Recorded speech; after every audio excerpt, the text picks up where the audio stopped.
And there's a lock on there, so it won't let me lift it all the way up. And I tried to get in from the back, but I can't get in. I can't get through the window. It's not that I can't get through the window, it's just high. I don't have anything to... Okay. Do you guys have like a emergency maintenance line or anything like that? Hey guys, welcome back to the channel.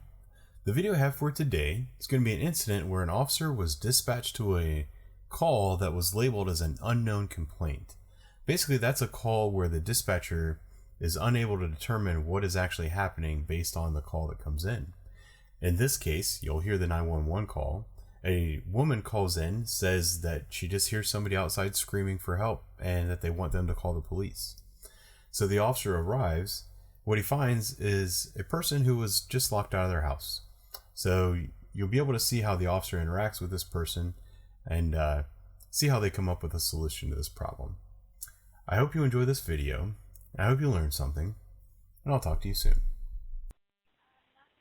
911, what is the address of your emergency?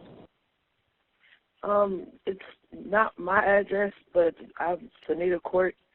And I hear somebody outside screaming, tell them I call the police, so. What's your name? Alyssa. And a phone number? 4730. Do you know if it's a male or female? Female. Yeah, do you want to speak to a responding officer? I'm not sure if I'll be here or not, but I mean, I can tell them that I heard it screaming, but I'm on my way to work, so. All right, I'll get there for officers. All right, thank you. Yep. Me and my boyfriend got into a fight because he wouldn't take me to work this morning, and then he left with my keys after he pushed me out the car. Okay. And there's a lock on there, so it won't let me lift it all the way up. And I tried to get in from the back, but I can't get in. I can't get through the window.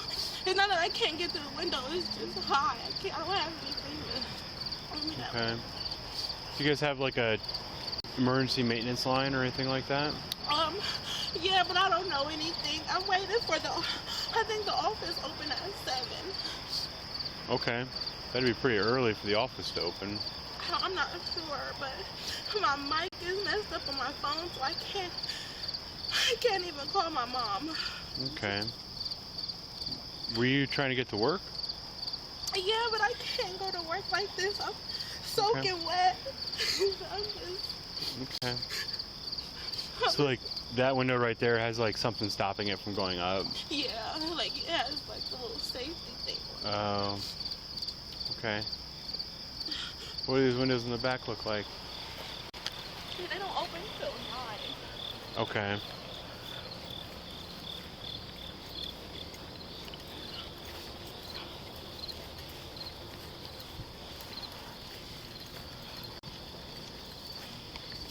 Freeway Channel 1.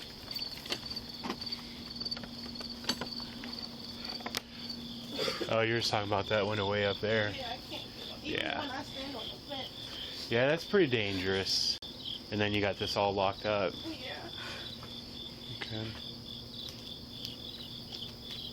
Would you like me to take you anywhere in the meantime?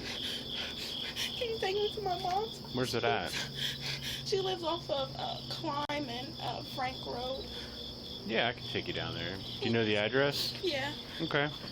Thank you. Mm-hmm.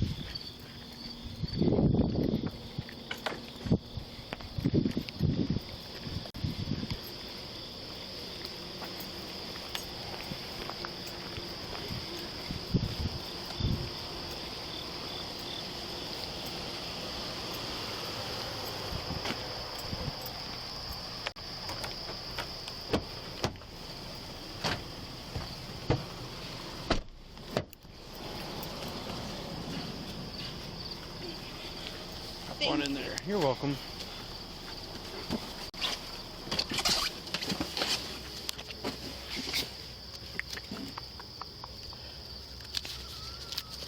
What's the address? To Bluff Run Court, Grove City, Ohio. Okay. 43123. So we're going for a pretty good drive. I'm sorry. No, you're fine. It's the end of my shift. I can chill out and take you for a drive. Thank you. Mm-hmm. Let me get a drink of water. Let's see. I don't want to blind you back there. Is that going to bother you? Alright. You're fine. Whenever we got females in the car, we have to have the camera going and have to have the light on. Okay. So just so that everyone knows I don't crawl back there and get frisky with you. Yeah. Thank you. Mm-hmm. It's been a long night and we're going to chill out, okay? Okay. What's your name, hon? Anache. Anache? Yes, sir. What do people call you? Shay. Shay? Yeah. Alright, Shay. I'm Officer... For about a year, but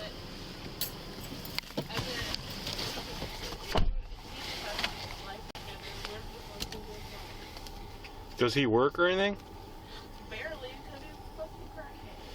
Hmm. And I didn't know that when I first met him. Like, I've known him for 2 years before I even, had any suspicions of it. Mm-hmm. He was honest with me about it, but it's affecting my life now. I can't do that. I'm 24. He's 38.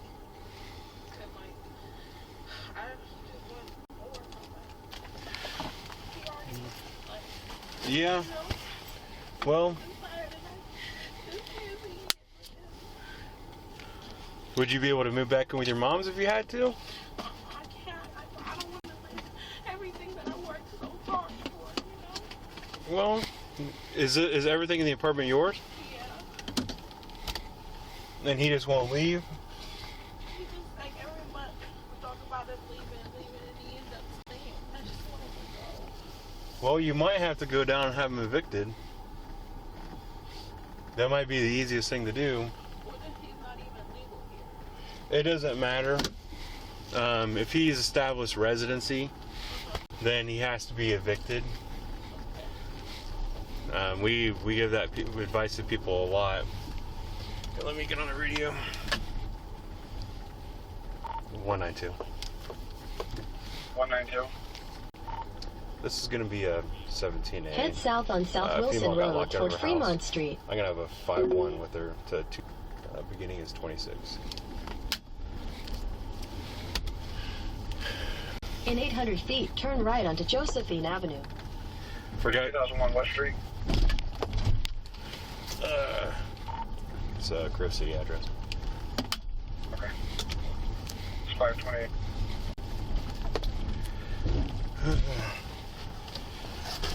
Yeah, the problem that you're having is that you already know the answer and you're just trying to argue with yourself, you know what I mean? Yeah. I see it a lot. But if he's 38 and he's been like this, he's not going to change.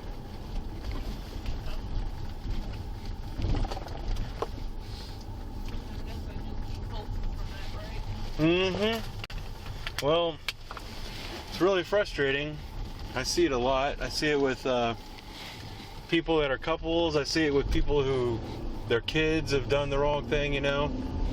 Like I was at a house Saturday morning before I got off work.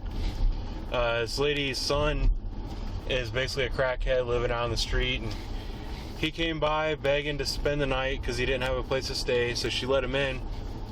She said she tried to stay awake because she knew he was going to do something, Right.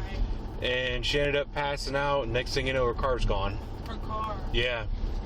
And she was just as emotional as you are about the whole situation. And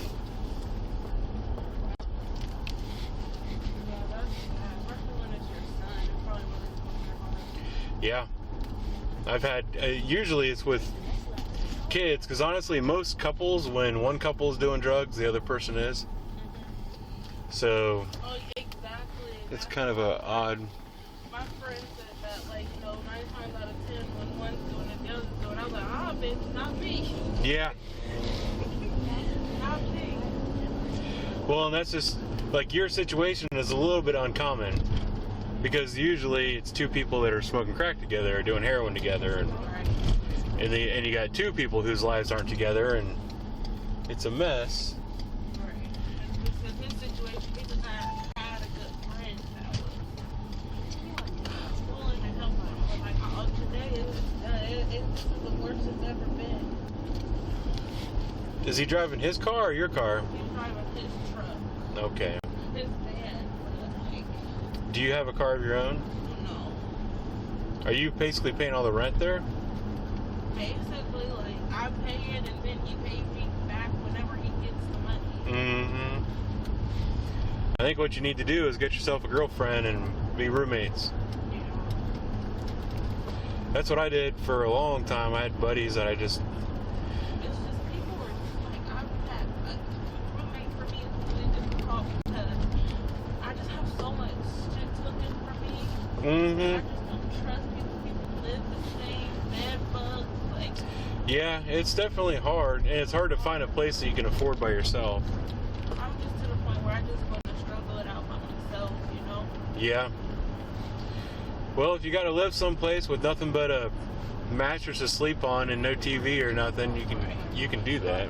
I have everything. I have all of that, excuse me. Yeah. It's just a matter of getting rid of his mess. Yeah, you just might have to go down to the prosecutor's office and file like a 30-day eviction. Okay. Because I've had to tell parents to do that to their own kids. Really? Yeah. It's a really sad situation. And I've had parents who have had to file for protection order against their kids, and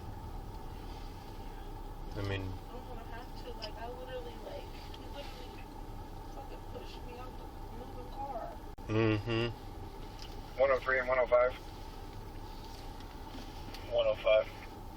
Here's checking 34, Briggs and Wedgwood, eastbound. 2 males walking eastbound, one yelling to call 901.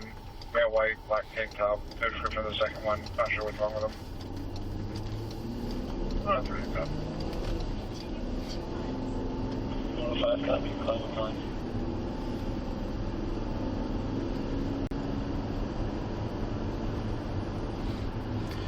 Guess this isn't as far away as I thought it was going to be. Yeah, it's just down the street. Yeah. It's funny at the end of the night because we do staggered shifts. Uh-huh. So like the guys, we're on 10 precinct right now, and they get off at 6 in the morning. Uh-huh. Well, I work 19, which is up that way, like where you live, and we get off at 7 in the morning. So they basically stop taking runs at about 5:30, 5:40, Uh-huh. and we have to come down here and cover all their runs until first shift marks in. Oh. Well, sometimes, like we go all the way down to the edge of Grove City. Uh-huh. Every once in a while at 6 in the morning, I'm gonna have to, or 6:15 in the morning, I have to drive all the way down to Grove City. And it's like, man, I'm gonna be late. I'm not gonna be back by 7. But stuff happens. Right. Oh my goodness, what do y'all got at the University on Sullivan? What are you calling the University on Sullivan? The hookers? Oh, you call that the university? Yes, it's like the university. They just, I see at least 12 before I go to work. Yeah, they, you know, it's funny. They go out there and they work hard until like midnight or 1, and then they'll go take a little nap, and then they come back out at like 4:35 in the morning. Really? Yeah, because a lot of dudes will pick up a hooker on the way to work in the morning. Uh-uh. Yeah, it's crazy busy. But there's not a lot we can do in uniform patrol about the hookers, because you gotta be able to prove what they're doing. Right. Because, you know, we all know. What they're doing. Yeah, it's like, it's no surprise that all the people walking down Sullivan are females at 4 in the morning, but you got to be able to prove it. You can't just pull up on someone and call them a hooker. Right. When they stay down. Yeah, well, it's really funny. Like, when we first got these vehicles, they were used to seeing the Crown Vics. And it's a little bit harder to tell this is a police car from further away because the light bar is smaller and stuff. And I'll be driving down Sullivan and I'll slow down when I come up behind them. They'll turn around and with a big smile on their face, think that I'm a John. And then they'll realize it's a police car and they get all upset and turn around. Yeah, they're like, man. But they know what our rules are as far as dealing with hookers. So they're honest with us too. I'll pull up and I'm like, what are you doing? They're like, I'm working. But we don't even have like a charge. Yeah. It's gross. But to an extent, we work with them a little bit. Like, they give us information. Good. Sorry, man. His mileage is 14.7. They'll be my beginning mileage look like 536. Is your mom gonna be awake? She'll wake up. I'm not on her window. I'll stick around and make sure you get inside. Thank you. I appreciate you. No problem.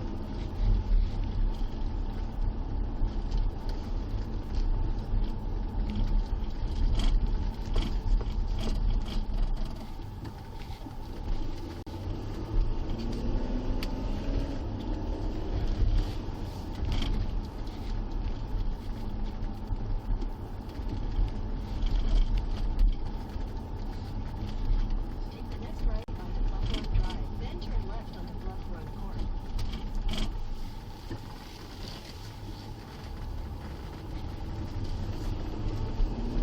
Take the next left onto Bluff Run Court, then your destination will be on the right.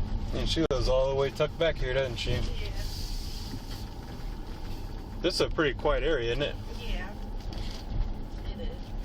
That's why she doesn't go home. So is she in here on the corner? Yeah. Okay. It's on the right.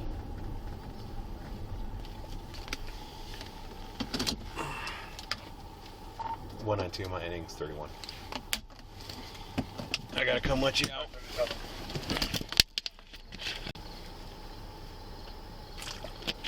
We can't have door handles back there because people will be letting themselves out. I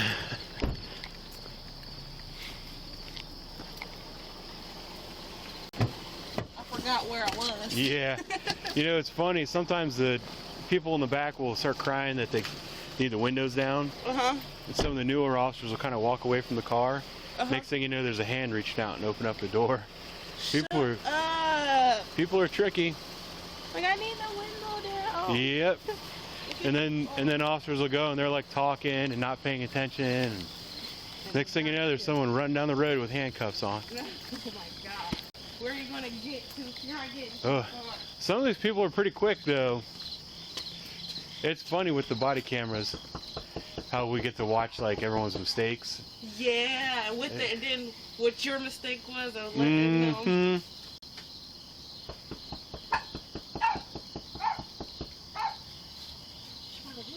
At my door. Mhm.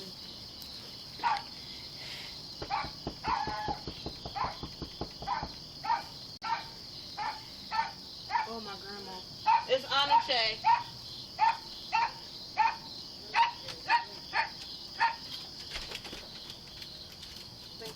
All right, you have a good day. Thank you, I truly appreciate it. You're welcome. Come on, mommy. Go back inside, dog. Come on, mommy. All right, take care. Thank you. You're welcome.